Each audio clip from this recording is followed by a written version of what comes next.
गौरव शर्मा जी, गुरुग्राम। राधे राधे गुरुदेव। राधे राधे महाराज जी। महाराज जी, आप कह रहे हैं कि आप एक प्राइमरी स्कूल के शिक्षक हैं।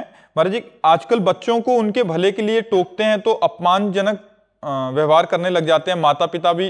पर इस कारण महाराज जी मन बहुत अशांत हो रहा है और कर्तव्य से मोह भंग सा हो कल रहा है हम महाराज वहाँ एकांतिक में हाल में कह रहे थे कि कलयुग का ऐसा प्रभाव बढ़ रहा है कि पुत्र माता पिता की अवहेलना कर रहे हैं, विद्यार्थी टीचर की अवहेलना कर रहे हैं, शिष्य गुरु की अवहेलना कर रहे हैं। तो लाभ क्या मिलेगा? सब भ्रष्ट आचरण हो जाएंगे। बिना भय के विद्यार्थी जीवन में खेल कूद, खाना पीना, उद्दंडता, ये सब प्रिय लगती है। उसमें बैठकर पढ़ना और याद करना और ये सब थोड़ी अच्छा लगता है, नई अवस्था होती। और आजकल जो है मतलब यहाँ तक कि रिपोर्ट कर देते हैं टीचर के प्रति। गुरुदेव ऐसे बोल देते हैं कि बाहर मिलो, हम देख लेंगे आपको। हाँ बिल्कुल बिल्कुल। तो बाहर मिलो तो चुप रहो भैया, क्योंकि जब ये है तो फिर हम क्या उपदेश कर सकते हैं? मान लो हमारा अपनापन आपसे है, आप हमारे शिष्य हो, आप हमारे मतलब शिक्षा ग्रहण करने आए हो, उसी डांट से पढ़ाई होती है। नवीन अवस्था में डांट से ही पढ़ाई होती है, प्यार से पढ़ाई नहीं होती है। तो भैया बच के आप ले लड़का बच्चा जिंदगी बचाओ, जैसे बोले वैसे पढ़ाओ और ले हाथ जोड़ के निकल आओ। चार लोग तुम्हें घेरे परेशान करे वो बात न करना। कलयुग है ये, ऐसा पक्का समझ लो। कलयुग है, इसलिए ऐसी अमर्यादित चेष्टा नहीं। शिक्षक गुरु होता है।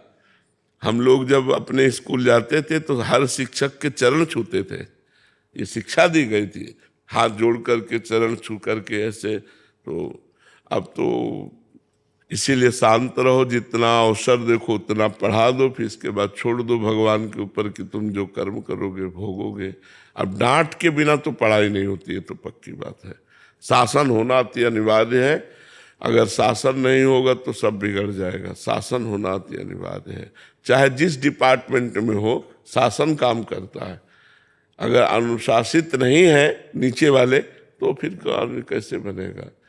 तो बात सही है, विद्यार्थियों से ज्यादा उद्दंडता अब नहीं ठीक है। अब तो बस चुपचाप राधे राधे, जो अपना पढ़ा दिया अपना निकल लिया। गुरुदेव उनके माता पिता को बोलते हैं तो वो भी उल्टा हमें ही बोलते हैं। हाँ बिल्कुल। तो फिर पता चलेगा जब थोड़ा बड़े होंगे, अपने माता पिता को अपने आचरण दिखाएंगे तो उनको पता चल जाएगा कि हमारा पक्ष लेने का फल क्या मिला। मतलब हम उन टीचरों की बात नहीं कहते जो पशुता का प्रयोग करते हैं। पशुता, बच्चों के साथ मृदुता और शासन, प्यार और शासन, पशुता नहीं। और डांट दिया, फटकार दिया, कल पाठ करके ऐसा। अगर इतने पे भी कोई विरोध करता है तो ये भी मत कहो, हाथ जोड़ के कह दो कि कल पाठ कर याद करके आ जाना कल पाठ याद कर लाना अगर हो सके प्रभु। वंदना जी। महाराज जी, आपके चरणों में कोटि कोटि प्रणाम। महाराज जी, अगर आध्यात्मिक विषय में कुछ प्राप्त करने की बहुत व्याकुलता है और उसके बिना रहा ना जाए तो क्या करें? हाँ, तो जब लालसा जागृत होती तो साधना में लगा जाता है। केवल लालसा ऐसे थोड़ी हो जाएगी कि हम चाहते हैं कि अमृत फल मिल जाए, तो हमको उसके लिए तप करना होगा, हमको उसके लिए जप करना होगा, हमें उसके लिए साधना करनी होगी। यदि अध्यात्म की पिपाशा है, अध्यात्म को प्राप्त करना चाहते हो तो गुरु की शरण में हो। और जो साधना गुरु जी ने बताई, वाणी जी का पाठ, नाम जप, मंत्र जप, ठाकुर सेवा, सत्संग, ये अगर आप करेंगे तो अध्यात्म को प्राप्त हो जाएंगे। हाँ, और निरंतर, और पापाचरण को रोक करके, गलत आचरण न होने पावे।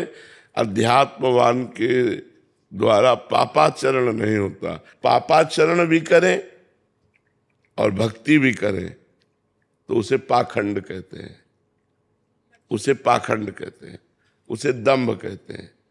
पापाचरण रोक दिया, गंदे आचरण रोक दिए, जो नहीं करने चाहिए उनको रोक दिए, और फिर भक्ति कर रहे हैं तो शुद्ध भक्ति मानी जाएगी। बिन विवेक वैराग्य भक्ति बिन, सत्य न एको मानो, भगवत विमुख कपट चतुराई सो पाखंड जानो।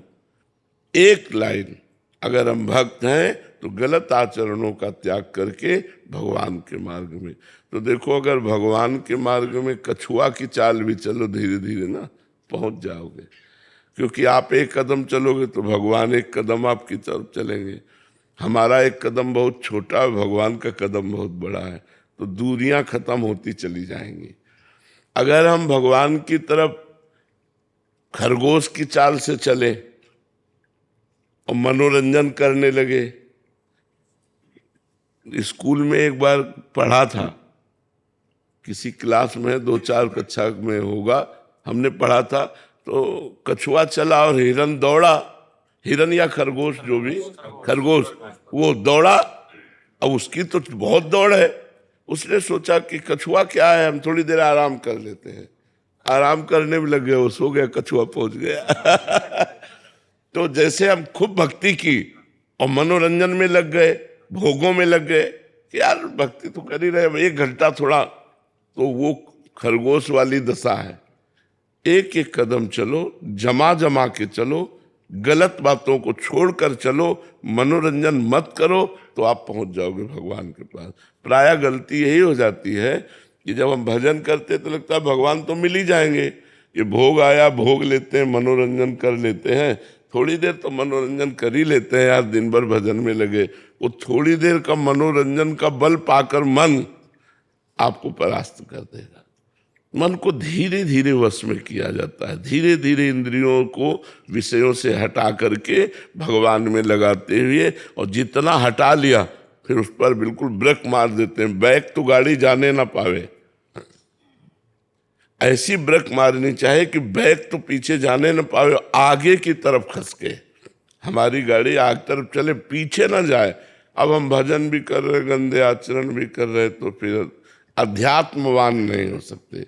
अध्यात्मवान का मतलब ही होता है परम पवित्र विचार, परम पवित्र आचरण, परम पवित्र भोजन, परम पवित्र उसकी क्रियाएं, तभी अध्यात्मवान होगा ना।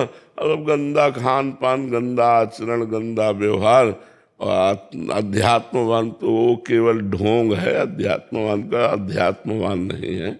इसलिए शास्त्र स्वाध्याय करो, संतों का संग करो, ठाकुर जी विराजमान कर लो घर में, हाँ उनकी सेवा करो और खूब नाम जप करो। इसी से अध्यात्म पिपासा जो बढ़ेगी ना, वो शुद्ध ज्ञान हो जाएगा और उसकी शांति हो जाएगी।